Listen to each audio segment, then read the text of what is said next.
ماشاءاللہ یہ صاحب عرس کی کرامت ہے کہ رات کے اس پہر بھی آپ کھلی آنکھوں اور کھلی باہوں سے میرا استقبال کر رہے ہیں الحمدللہ۔ حضرات مکرم، رب کائنات نے جب حکم دیا کہ آدم کو سجدہ کرو، تمام فرشتے سجدہ ریز ہو گئے، ابلیس اکڑا کھڑا رہا۔ اچھا، رب کائنات نے اس سے پوچھا، اور یہاں پہ میں عرض کروں کہ یہ کائنات کی پہلی عدالت سجی ہے، اور یہاں پر ہمیں پہلا اصول انصاف کا سکھایا جا رہا ہے۔ رب کائنات نے ہمیں بتایا کہ اے میرے بندو، اگر مجرم ملزم کی حیثیت سے ابلیس ہو اور انصاف کرنے والا خود رب کائنات ہو، جو دلوں کے بھید جانتا ہو، جس سے کچھ چھپا ہوا نہ ہو، لیکن میں آج یہ بتا رہا ہوں کہ اگر ملزم ابلیس ہو اور انصاف کرنے والا رب ہو، تب بھی سزا نہیں سنائی جاتی جب تک کہ ملزم کو صفائی کا موقع نہ دیا جائے۔ یہ پہلا اصول یہ مرتب ہوا نظام عدل و انصاف کا۔ فرمایا ما منعک الا تسجد اذ امرتک، تجھے سجدہ کرنے سے کس چیز نے روکا جب سجدہ کرنے کا حکم میں نے دے دیا تھا تجھے؟ مجھے ایک دوست بتا رہے تھے کہ ٹی وی پر ایک پروگرام چلتا ہے کون بنے گا کروڑ پتی، اور انہوں نے بتایا کہ جی وہ اس کے اندر سوال پوچھے جاتے ہیں، اگر صحیح سوالوں کے جواب دے دیے جائیں تو اس سے پھر کروڑوں روپے انعام میں ملتے ہیں۔ اور اس پروگرام کی خصوصیت یہ ہے کہ اس میں جو جواب دینے والا ہوتا ہے اس کو اشارے بھی دیے جاتے ہیں، مواقع صحیح جواب تلاش کرنے کے لیے مہلت بھی دی جاتی ہے، بلکہ دوستوں کو فون کر کے پوچھ بھی سکتا ہے وہ۔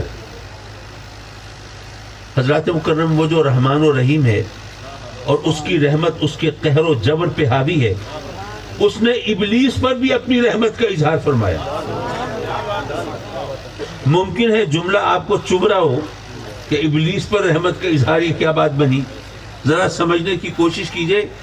رب کائنات نے اس کو اشارہ دیا کہ اے ابلیس، یہ خیال مت کرنا کہ تو بڑا عابد ہے، زاہد ہے، زمین آسمان کا کوئی چپا ایسا نہیں جہاں تو نے سجدہ نہ کیا ہو، اور یہ آدم کی تو ابھی تخلیق ہوئی ہے، اس نے تو ابھی ایک سجدہ بھی نہیں کیا، میں اتنا بڑا عابد و زاہد ہو کر میں اس کو سجدہ کیوں کروں؟ اور میں تو بڑا عالم ہوں، فاضل ہوں، میں تو پروفیسر ہوں فرشتوں کا بھی، تو میں، اور ابھی آدم کا تو نہیں پتا کہ یہ کتنے پانی میں ہے، تو میں فرشتوں کا پروفیسر ہو کے، استاد ہو کے، معلم ہو کے میں اس کو سجدہ کیوں کروں جس کی علمی اوقات اور حیثیت کا کچھ علم ہی نہیں ہے؟ اور اے ابلیس، یہ خیال مت کرنا کہ تو اعلیٰ ہے، تو افضل ہے، تو جو اعلیٰ ہے وہ افضل ہے تو وہ کمتر کو، ادنا کو سجدہ کیوں کرے؟ یاد رکھنا، سجدہ عظمت کی وجہ سے نہیں ہوتا، چاہے وہ عبادت کی عظمت ہو، چاہے وہ علم کی عظمت ہو، اور چاہے وہ کوئی اور انداز سے عظمت ہو، سجدہ عظمت کی وجہ سے نہیں ہوتا۔ ہو سکتا ہے یہ بات بھی آپ کو عجیب لگ رہی ہو، میں آپ سے پوچھتا ہوں، پہلے ہم سب مسجد اقصی کی طرف منہ کر کے سجدہ کرتے تھے کہ نہیں؟ کرتے تھے۔ آج کریں تو جائز ہے؟ نہیں۔ کیا مسجد اقصی کی عظمت میں کوئی کمی آ گئی ہے؟ عظمت اسی طرح ہے، لیکن سجدہ کرنا جائز نہیں۔ کیوں؟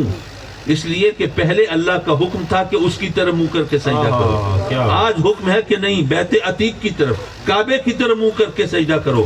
سجدہ عظمت کی وجہ سے نہیں ہوتا، اللہ کے حکم کی وجہ سے ہوتا۔ کیا بات ہے وہ! سبحان اللہ!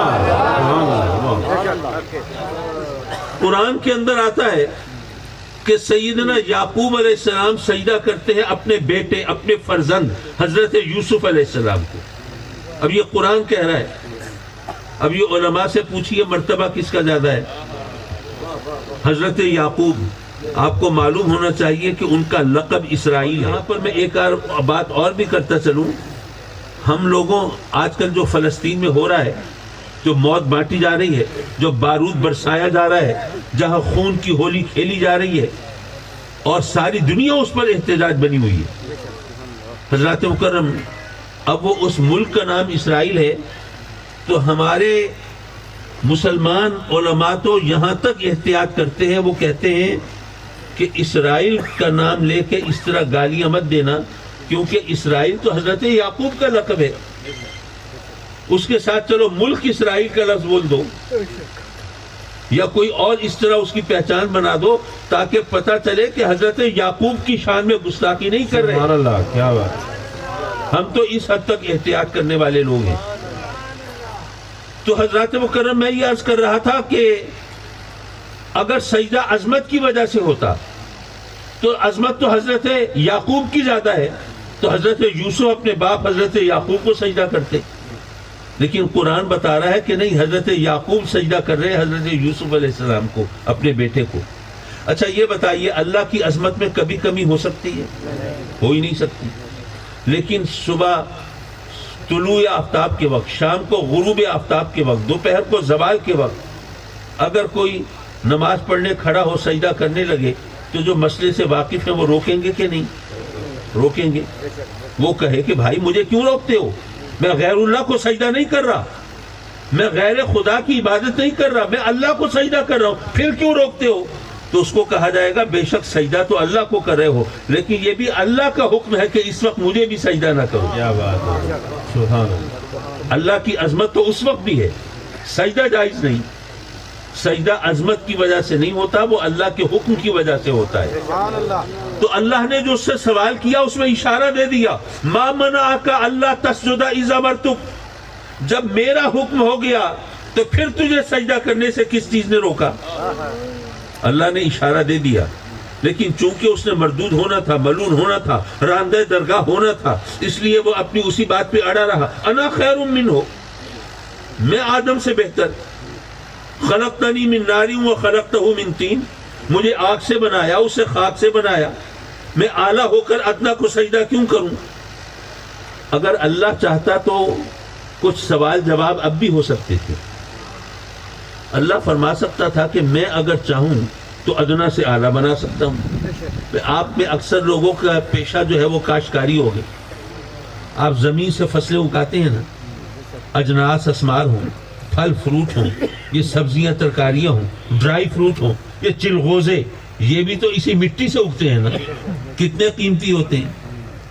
تو وہ اگر تو اللہ فرما سکتا تھا کہ میں اگر چاہوں تو ادنا سے اعلیٰ بنا سکتا ہوں. تو کیسے کہتا ہے کہ میں مٹی سے، میں آگ سے بنا میں اعلیٰ، وہ خاک سے بنا وہ ادنا؟ اور ایک اور بات بھی ہو سکتی تھی، بھئی ایک انگوٹھی سونے کی، ایک لوہے کی، کون سی قیمتی ہے؟ سونے کی. لیکن اگر لوہے کی انگوٹھی میں آپ کوہ نور ہیرا لگا دیں، اب کون سی انگوٹھی قیمتی ہوگی؟ لوہے کی. رب کائنات فرما سکتا تھا کہ تو نے خاک کے پتلے کو تو دیکھا ہے لیکن اس کی پیشانی میں کوہ نور نہیں دیکھا. نعرہ تکبیر، نعرہ رسالت، عظمت و شان مصطفیٰ، مفکر اسلام، قائد ملت اسلامیہ. تو اللہ تعالیٰ یہ فرما سکتا تھا، لیکن نہیں، اس نے دوسرا اصول ہمیں بتایا اور بتایا کہ جب اس نے میری نافرمانی کی، حکم دولی کی، میرا کہا ماننے سے انکار کیا، میں نے اسے مہلت دی، اسے صفائی کا موقع دیا، لیکن اب یہ کہتا ہے کہ میرے نبی سے افضل ہے، میرے نبی کی شان میں گستاخی کرتا ہے. جو نبی کا گستاخ ہو اس سے سوال و جواب نہیں ہوتے،